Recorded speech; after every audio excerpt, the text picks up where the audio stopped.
مساء الخير. تعالوا نسوي غدا سوا انا وياكم. هاي الدجاجة انا تبلتها من البارحة على اساس انه اشويها، بس ما لحقت لان كان عندي شغل، فخليتها على اليوم راح اشويها.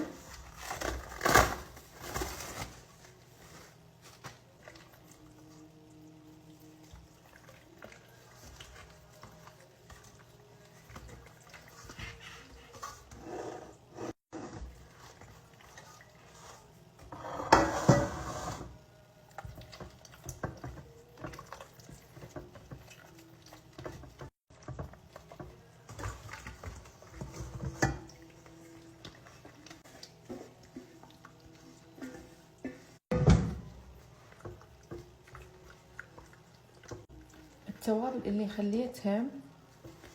خليت كاري، بابريكا، وخليت لبن، و معجون شوي، لا مو معجون، هذا الحار نسيت اسمه، وراشي، وفلفل اسود. دا اتذكر وياكم صراحة، يعني قلت لكم انه هاي البارحة،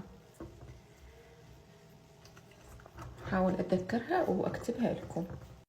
شوفوا شوفوا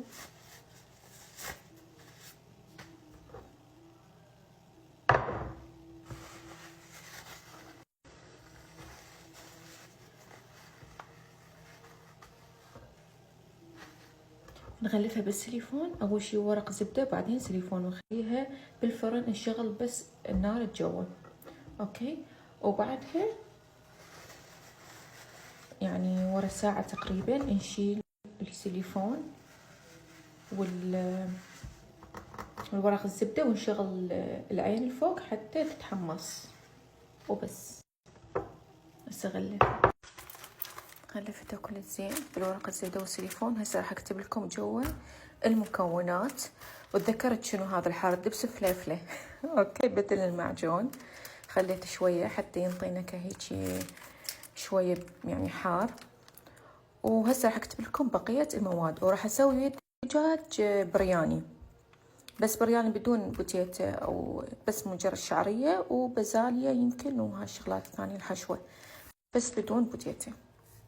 الحشوة اللي هي بس شعرية، وهذه البازاليا والجزر وذرة، هاي تكون معلبات يعني جاهزة، بس غسلتني يعني بالماء، خليت فوق الشعرية.